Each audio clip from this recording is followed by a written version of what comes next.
बाबा की 10:6 का महावाक्य है। बाबा ने कहा तुम बच्चों को देवी गुण धारण करनी है, हमें देवता बनना है। हमारा लक्ष्य क्या है? हमें देवता बनना है। तो देवता बनने के लिए हमें देवी गुण धारण करना पड़े। पर देवी गुण कब आएंगे? याद में। याद के लिए भी क्या करना पड़े? चेकिंग करना पड़े। क्या चेकिंग करना पड़े?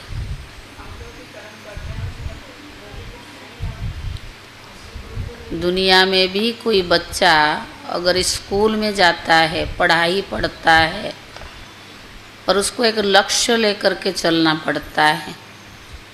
तो ज्ञान मार्ग में भी हम सब स्टूडेंट लाइफ को लेकर चल रही हैं। तो हमारा लक्ष्य क्या है? मनुष्य से देवता बनना। जब तक हम लक्ष्य ने मजबूत नहीं किया, लक्ष्य में निश्चय नहीं रखा, तब तक हमारे अंदर देवी गुण नहीं आएंगे। तो बाबा ने कहा अपने लक्ष्य को पक्का रखो कि मुझे देवता बनना है, तो देवी गुण भी धारण करते जाएंगे। दूसरा बाबा ने कहा कि हम सब ज्ञान मार्ग में जो बाबा के बच्चे बने हैं, हमारा यह भी लक्ष्य है कि हमारी आयु बड़ी हो। और आजकल तो सब क्या कहते, क्या करना आयु बड़ी करके, जल्दी चले जाए तो अच्छा है। लेकिन बाबा कहता आयु कैसे बड़ी होगी? ज्ञान में बाबा के बनने के बाद हमारे को बाबा ने कहा तुम्हारी योग बल से ही उम्र बढ़ता है, आयु बढ़ती है। और बाबा भी हमें वरदान क्या देता है? बाबा की बने, बाबा ने हमें वरदान दिया आयुष्मान भव। तो आयुष्मान कैसे बनेंगे? बाप की याद से। कितना याद करते? कई कहते क्या ज़रूरत है याद करने की, हमें चाहिए नहीं ना उम्र। लेकिन जो पिछले अनेक जन्मों का विक्रमों का बोझ है, उससे भी तो ख़त्म करना पड़े। उसके लिए भी योग बल की आवश्यकता है। याद से ही हमारी गुप्त कमाई होती है। याद कोई दिखाई थोड़ी पड़ता है, पर जितना बाबा के साथ हमारा बुद्धि का लाइन क्लियर होगा, याद बाबा के साथ हमारा बुद्धि योग लगेगा, तो उतना हमारी आयु तो बढ़ेगी और गुप्त कमाई भी होती रहेगी। सारे मीठे बच्चे लक्ष्य को सदा सामने रखो तो देवी गुण आते जाएंगे। मीठे बच्चे लक्ष्य को सदा सामने रखो तो देवी गुण आते जाएंगे।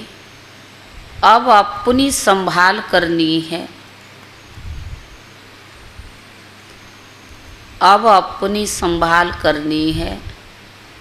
आसुरी गुण को निकाल देवी गुण धारण करनी है। आसुरी गुणों को निकाल देवी गुण धारण करनी है। प्रश्न,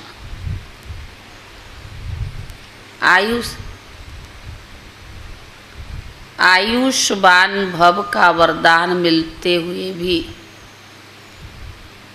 बड़ी आयु के लिए कौन सी मेहनत करनी है? आगे आओ भैया, आगे कुर्सी बनी।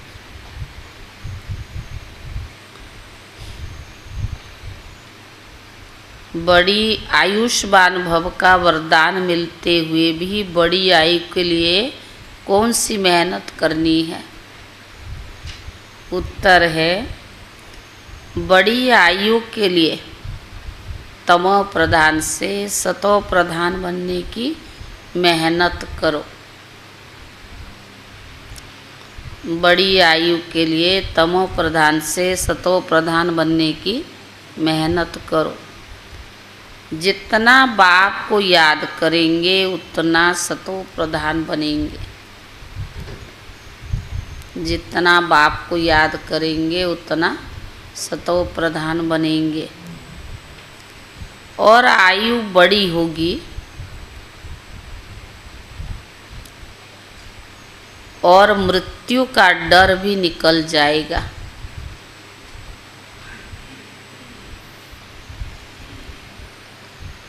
याद से ही दुख दूर हो जाएंगे।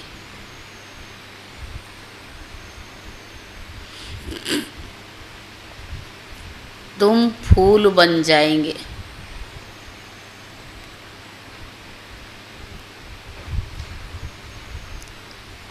याद में ही गुप्त कमाई है।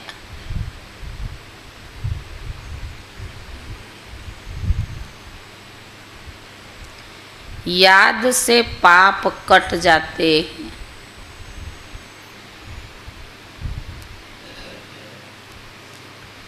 आत्मा हल्की हो जाती है। आयु बड़ी हो जाती है। मीठे मीठे रूहानी बच्चों प्रति बाप समझा भी रहे हैं और पढ़ा भी रहे हैं। क्या समझा रहे हैं? मीठे बच्चे, तुमको एक तो आयु बड़ी चाहिए, क्योंकि तुम्हारी आयु बहुत बड़ी थी। 150 वर्ष की आयु थी, तो बड़ी आयु कैसे मिलेगी? तमो प्रधान से सतो प्रधान बनने से। जब तुम सतो प्रधान थे, तुम्हारी आयु भी बहुत बड़ी थी। अभी तुम ऊपर चढ़ रही हो। जानते हो, हम तमो प्रधान बने हैं, हमारी आयु छोटी हो गई थी। तंदुरुस्ती भी ठीक नहीं थी, बिल्कुल ही रोगी बन गए थे। यह जीवन पुरानी है, नई से भेंट की जाती है। अभी तुम जानते हो, बाप हमको बड़ी आयु बनाने की युक्ति बताते हैं। मीठे मीठे बच्चे, मुझे याद करेंगे तो तुम जैसे तुम सतो प्रधान थे, बड़ी आयु वाले थे, तंदुरुस्ती थे, फिर से ऐसे बन जाएंगे। आयु छोटे होने से मरने का डर रहता है। तुमको तो गारंटी मिलती है कि सतयुग में ऐसे अचानक कभी मरेंगे नहीं। बाप को याद करते रहेंगे तो आयु बड़ी होगी और सब दुख दूर हो जाएंगे। कोई भी किस्म का दुख नहीं होगा। और तुमको क्या चाहिए? दुख नहीं होगी, तंदुरुस्ती होगी, सुख शांति होगा, शरीर रोगी नहीं होगी। और क्या चाहिए? पूछ रहा बाबा। तुम फिर क्या कहते हो? ऊंच पद चाहिए। तुमको मालूम नहीं था कि ऐसा पद कैसे मिल सकता है। अब बाबा तुमको युक्ति बताते, ऐसे ऐसे करो। एम ऑब्जेक्ट सामने है, तुम ऐसे पद भी पा सकते हो। यहाँ भी दैवी गुण धारण करना है। अपने आप से पूछना है, हमारे में कोई अवगुण तो नहीं है? सबसे बड़ा अवगुण है विकार का, जिसको ही बैड कैरेक्टर कहते हैं। बाबा कहते, तुम बिना विशेष बन गए हो। और 22 लेस बनने की तुमको बाबा युक्ति बताते हैं। इसमें इन विकारों का, अवगुणों को छोड़ देना है। कभी भी पतित नहीं बनना है। इस जन्म में जो सुधरेंगे तो दूसरा 21 जन्म तक वो चलता रहेगा। संगम युग पर जो ब्राह्मण जीवन मिला है, पवित्र जीवन को लेकर चल रही है। इस जन्म में सुधरेंगे तो 21 जन्म तक चलना है। सबसे ज़रूरी बात क्या है? 22 लेस बनना।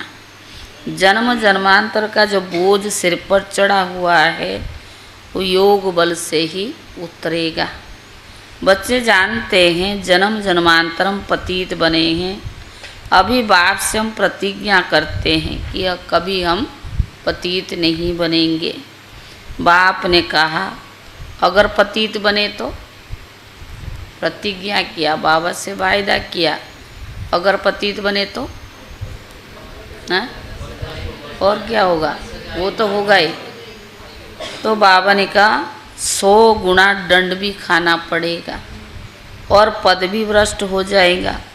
क्यों? दंड भी खाना पड़ेगा और पद भी भ्रष्ट हो जाएगा। क्यों? क्योंकि बाप की निंदा कराई ना, गोया उस तरफ यानी पतित मनुष्यों की तरफ चला गया। ऐसे बहुत बच्चे चले जाते हैं, अर्थात हार खा लेते। आगे तो तुमको पता नहीं था कि यह धंधा विकार का हमें नहीं करना चाहिए। कोई अच्छे बच्चे होते हैं, कहते बाबा हम ब्रह्मचर्य में रहेंगे। सन्यासियों को देख समझते पवित्रता ही अच्छी होती है। पवित्र और अपवित्र दुनिया में अपवित्र तो बहुत रहते हैं। पाखाने में जाना भी अपवित्र बनना, इसीलिए फौरन स्नान करना चाहिए। पायखाना जाते हैं ना, लेट्रिन जाते तो करते हो नहीं? नयों को पता है। बाबा ने कहा जाते तुरंत स्नान करना चाहिए। अपवित्रता तो अनेक प्रकार की होती है। किसको दुख देना, लड़ना, झगड़ना, ये भी अपवित्र कर्तव्य है। तो बाबा ने कहा बाप कहते जन्म जन्मांतर तुमने बहुत पाप किया है। तो बाबा ने कहा अब वह सब आदतें मिटा देनी है। अभी तुमको सच्चा महान आत्मा बनना है। सच्चे महान आत्मा तो ये लक्ष्मी नारायणी है, और तो कोई यहाँ बन न सके, क्योंकि सब तम प्रधान है। ग्लानि भी बहुत करते हैं ना, इन्हों को पता नहीं पड़ता कि हम क्या करते हैं।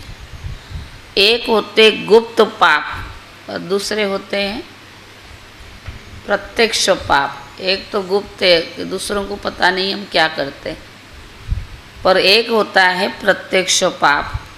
यह है ही तमो प्रधान दुनिया। बच्चे जानते हैं बाबा अभी हमको बहुत समझदार बना रही हैं, इसलिए उनको सब याद करते हैं।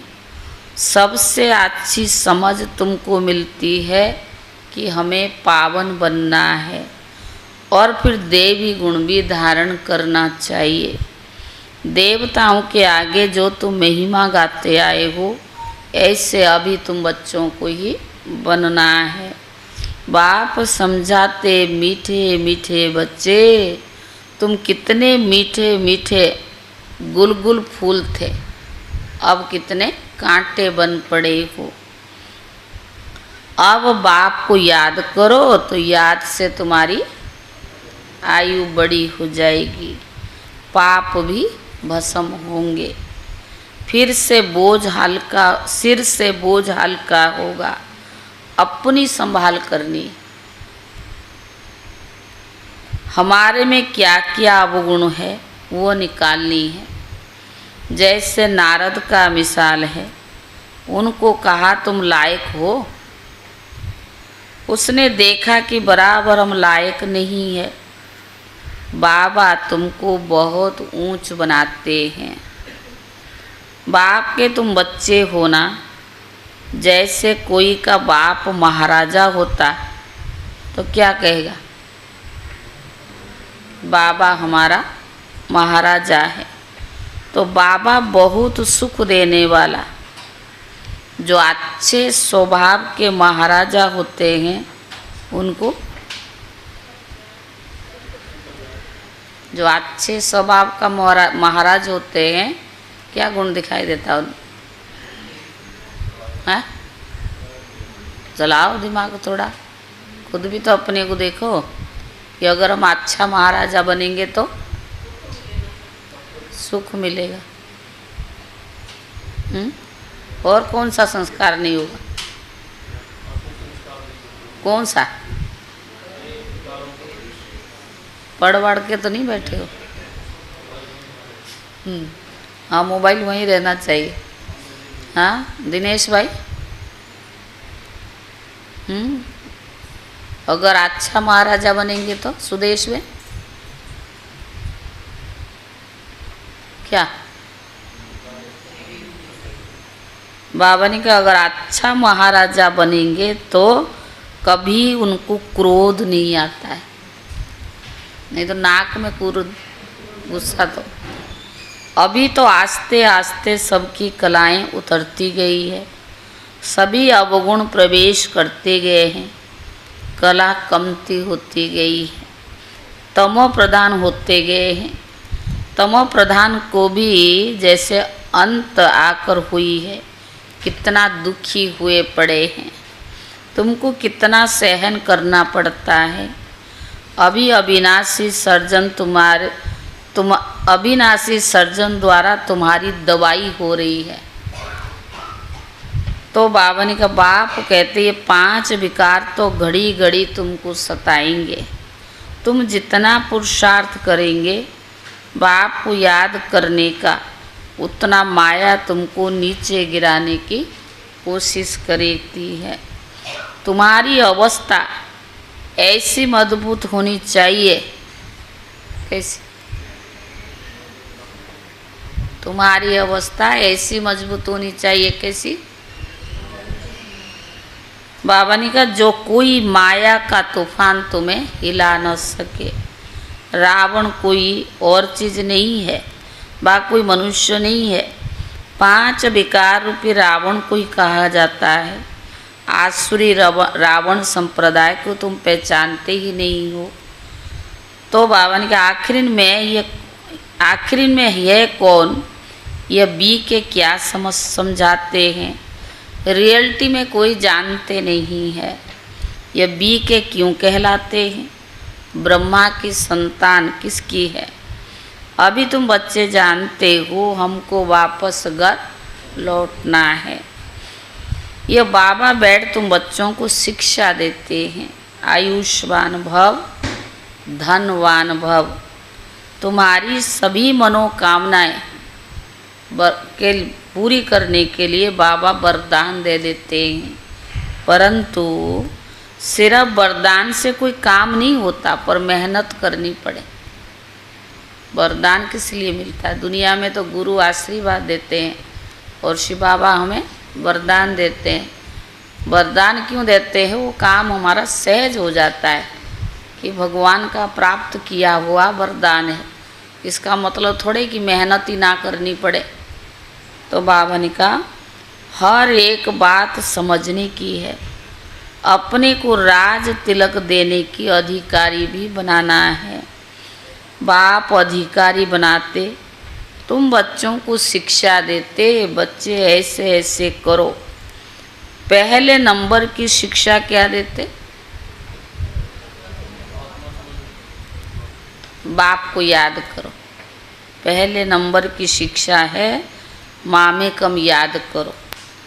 मनुष्य याद नहीं करते क्योंकि वो जानते नहीं कि याद ही रोंग है। कहते ईश्वर सर्वव्यापी है, फिर शिव बाबा को कैसे याद करेंगे। शिव के मंदिर में जाकर पूजा करते हैं।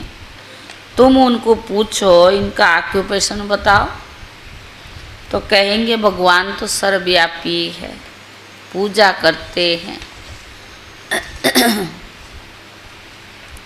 उनसे हम रहम मांगते हैं। मांगते हुए फिर कोई पूछता है परमात्मा कहाँ है, तो कहते वो सर्वव्यापी है। चित्र के सन्मुख जाकर करते हैं, क्या करते हैं। और फिर चित्र सन्मुख नहीं तो कला काया ही चट हो जाता है। भक्ति में कितनी भूलें करते हैं, फिर भी भक्ति से कितना प्यार है। भक्ति से भगवान को सर्वव्यापी कहना, पहला भूल तो यही है। पर बाबा ने कहा प्यार भी करते भक्ति से और भूले भी करते रहते हैं। श्री कृष्ण के लिए कितना निर्जल आदि रखते हैं। यहाँ तुम पढ़ रही हो और भक्त लोग क्या क्या करते हैं। तुमको अभी बहुत हंसी आती है। ड्रामा अनुसार भक्ति करते कदम नीचे उतरते आए हैं, ऊपर तो कोई भी चढ़ न सके। अभी यह पुरुषोत्तम संगम युग है जिसका कोई को भी पता नहीं है। अभी तुम पुरुषोत्तम बनने के लिए पुरुषार्थ करते हो। टीचर स्टूडेंट का सर्वेंट होता है ना, स्टूडेंट की सर्विस करते हैं, गवर्नमेंट सर्वेंट है, कोई नौकरी करता है ना गवर्नमेंट की, हम कहते बड़ा अच्छा पोस्ट पर है, अच्छी नौकरी है, वो क्या कहते हम तो गवर्नमेंट की नौकर है, हम करते उसके काम तो हमें तनख्वाह देता है। बाबा भी कहते सेवा करता हूँ, तुमको पढ़ाता हूँ, सभी आत्माओं का बाप होना, टीचर भी बनते हैं और सृष्टि के आदि मध्य अंत का ज्ञान भी सुनाते हैं। यह ज्ञान बाप के सिवाय और कोई मनुष्य में हो न सके, कोई सिखला न सके। तुम पुरुषार्थ करते हो कि हम यह बने। दुनिया में मनुष्य कितने तम प्रधान बुद्धि है, बहुत खौफनाक दुनिया है, अति रौरव नरक, बहुत खौफनाक दुनिया है। जो मनुष्यों को नहीं करना चाहिए वो भी करते, कितना खून डाका आदि भी लगाते हैं, क्या नहीं करते हैं। 100% तम प्रधान दुनिया है, घोर कलियुग है ना, 100% तम प्रधान दुनिया है। अभी फिर तुम 100% सतो प्रधान दुनिया बना रही हो, उसके लिए युक्ति बताई है। आज बाबा ने हर लाइन में अंडरलाइन क्या किया, सतो प्रधान बनोगे याद की यात्रा से, आयु बड़ी होगी याद की यात्रा से, अवगुण निकाल गुण धारण करना है तो याद की यात्रा से। तो बाबा ने कहा युक्ति क्या बताई है, 100% सतो प्रधान बन रही हो, युक्ति बताई है याद की यात्रा। याद से ही विकर्म विनाश, और कोई उपाय नहीं। तो बाबा ने कहा बाप से जाकर मिलेंगे, भगवान बाप आते कैसे हैं यह अभी तुम बच्चे समझते हो। इस रथ में आए हैं, ब्रह्मा के थ्रू सुनाते। श्री बाबा ब्रह्मा के रथ में आए और उनके थ्रू ही ज्ञान सुनाते हैं, जो फिर तुम धारण कर औरों को भी सुनाते हो। तो दिल होती है कि डायरेक्ट सुने। बाप के परिवार में जाएं, यहाँ बाबा भी है, माँ भी है और बच्चे भी। बड़ा लंबा चौड़ा परिवार नहीं है, बाप माँ और बच्चे हैं। परिवार में आ जाते हैं, वह दुनिया तो आसुरी है, आसुरी परिवार से तंग हो जाते हैं, इसीलिए धंधा आदि छोड़कर बाबा के पास रिफ्रेश होने आते। मधुबन क्यों जाते? रिफ्रेश होने के लिए। यहाँ रहते हैं भी ब्राह्मण है, तो इस परिवार में आकर तुम भी बैठते हो। घर में जाएंगे तो फिर ऐसे परिवार नहीं होगा, वहाँ तो देहधारी हो जाते हैं। उस गोरख धंधे से निकल तुम फिर यहाँ आते हो। अब बाप कहते देह के सब संबंधों को छोड़, अब खुशबूदार फूल बनना है। फूलों में खुशबू होती है ना, सब उठाकर उससे खुशबू लेते हैं। अक के फूल को कोई नहीं उठाएगा, जिस फूल में खुशबू होता है उसको सब उठाएंगे, अक के फूल कोई नहीं उठाएंगे। तो फूल बनने के लिए बच्चों को पुरुषार्थ करना है, इसीलिए बाबा भी फूल ले आते हैं। बच्चे ऐसा बनना है। साकार बाबा जब आते थे बच्चों से मिलते थे, फूल लेकर के आते थे, स्थूल फूल। बच्चों कहते थे बच्चों को ऐसे बनना है। घर गृहस्थ में रहते एक बाप को याद करना है। तुम जानते हो देह के संबंधी तो खलास हो जाते हैं, पर तुम यहाँ आए हो गुप्त कमाई कर रही हो। मधुबन जाते हैं, बाबा से मिलते हैं, या किसी भी कारण से जाते तो क्यों जाते हैं? गुप्त कमाई करने।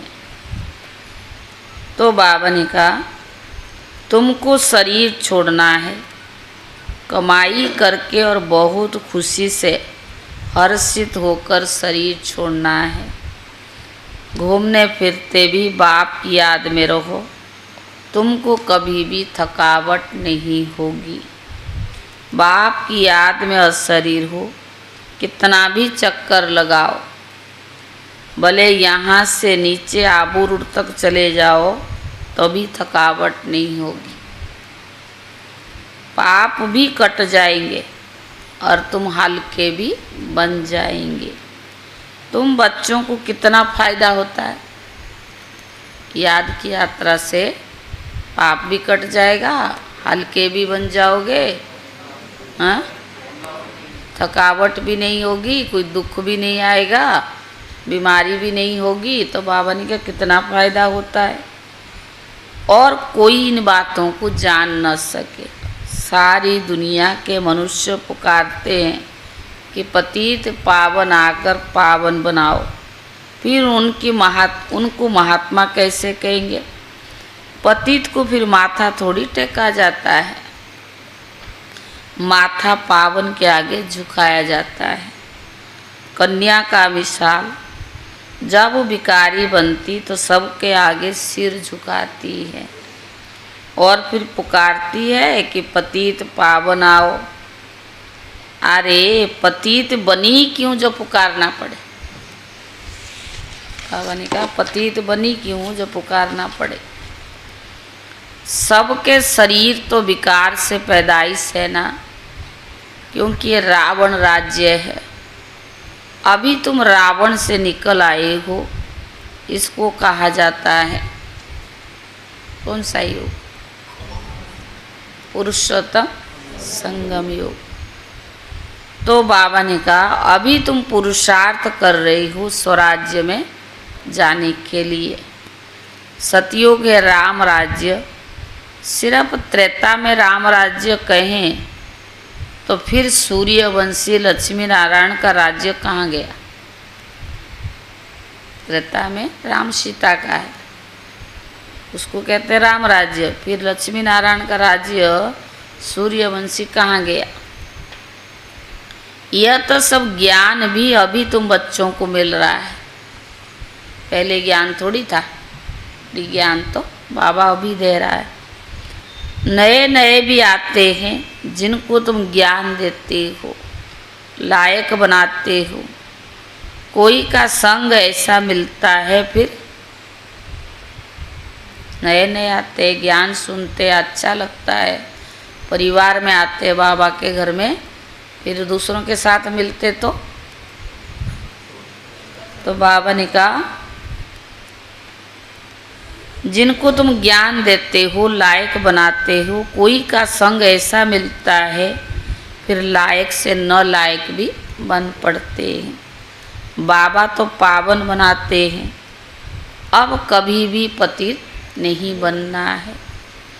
जबकि बाबा आया है तो पावन बनाने, पर माया ऐसी जबरदस्त है जो पतित बना देती है, हरा भी देती है। फिर क्या कहते? बाबा हमारी रक्षा करो। माया पतित बना देती है, हरा देती है, फिर क्या कहते? बाबा हमको रक्षा करो। वाह वाह रे वाह, लड़ाई के मैदान फिर भी ढेर मरते हैं, उनकी रक्षा की जाती क्या? यह माया की गोली बंदूकों की गोली से भी बहुत कड़ी है। काम की चोट खाई, गोया ऊपर से नीचे गिरे। सतयुग में सब पवित्र ग्रस्त धर्म वाले होते हैं, जिनको देवता कहा जाता है। अभी तुम जानते हो बाबा कैसे आए हैं, कहाँ रहते हैं, कैसे आकर राजयोग सिखलाते हैं, दिखलाते। अर्जुन के रथ पर बैठ ज्ञान दिया, फिर इनको सर्वव्यापी क्यों कहते हो? बाप जो स्वर्ग की स्थापना करते हैं उन्हें ही भूल गए हैं। अभी वह स्वयं अपना परिचय खुद देते हैं। अच्छा मीठे मीठे सिकीले दे बच्चों प्रति माता पिता बाप दादा का याद प्यार और गुड मॉर्निंग। रूहानी बाप की रूहानी बच्चों को नमस्ते। रूहानी बच्चों की तरफ से रूहानी बाप दादा को याद प्यार और नमस्ते नमस्ते। धारणा के लिए मुख्य सार। पहला है, महान आत्मा बनने के लिए अपवित्रता की जो गंदी आदतें हैं वह मिटा देनी है। पहला है, महान आत्मा बनने के लिए अपवित्रता की जो गंदी आदत है वह मिटा देनी है। दुख देना, लड़ना, झगड़ना यह सब अपवित्र कर्तव्य है जो तुम्हें नहीं करनी है। दुख देना, लड़ना, झगड़ना यह सब अपवित्र कर्तव्य है जो तुम्हें नहीं करना है। अपने आप को राज तिलक देने का अधिकारी बनाना है। अपने आप को राज तिलक देने का अधिकारी बनाना है। दूसरा, बुद्धि को सब गुरख धंधे से देहधारियों से निकाल खुशबूदार फूल बनना है। बुद्धि को सब गुरख धंधों से देहधारियों से निकाल खुशबूदार फूल बनना है। गुप्त कमाई जमा करने के लिए चलते फिरते असरी रहने का अभ्यास करना है। गुप्त कमाई जमा करने के लिए चलते फिरते असरी रहने का अभ्यास करना है। वरदान।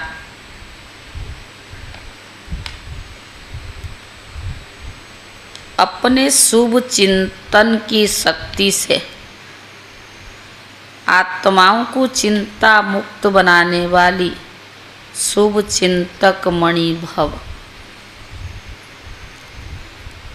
अपने शुभ चिंतन की शक्ति से आत्माओं को चिंता मुक्त बनाने वाली शुभ चिंतक मणि भव। आज के विश्व में सब आत्माएं क्या है? बाबा ने टाइटल दिया, कौन सा? आज के विश्व में सब आत्माएं चिंतामणि है। कोई तो मणि है, चिंतामणि है। उन चिंताओं को आप शुभ चिंतक मणियाँ, उन चिंताओं को आप शुभ चिंतक मणियाँ अपने शुभ चिंतन की शक्ति द्वारा परिवर्तन कर सकते हो। अपने शुभ चिंतन की शक्तियों द्वारा परिवर्तन कर सकते हो। जैसे सूर्य की किरणें दूर दूर तक अंधकार को मिटाती है,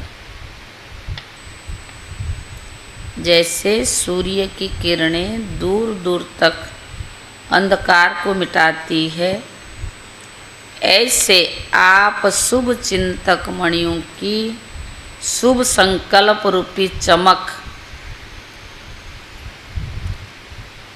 बा किरणें शुभ मणियों की शुभ संकल्प चमक बा किरणें विश्व में चारों ओर फैल रही है। इसीलिए समझते कोई स्पिरिचुअल लाइट गुप्त रूप में अपना कार्य कर रही है। यह टचिंग अभी शुरू हुई है। आखिर ढूंढते ढूंढते स्थान पर पहुंच ही जाएंगे। स्लोगन। बाप दादा के डायरेक्शन को क्लियर कैच करने के लिए मन बुद्धि के लाइन क्लियर रखो। कल भी बाबा ने कहा ना, जो बाबा ने शक्तियाँ दिया है समय पर यूज़ करने के लिए क्या करना पड़ा, बुद्धि के लाइन क्लियर होगा तो वो शक्तियों को समय पर यूज़ कर सकते हैं। आज बाबा ने कहा बाप दादा के डायरेक्शन को क्लियर कैच करने के लिए मन बुद्धि के लाइन को क्लियर रखो। यह है अव्यक्त इशारा। आज है 10 तारीख।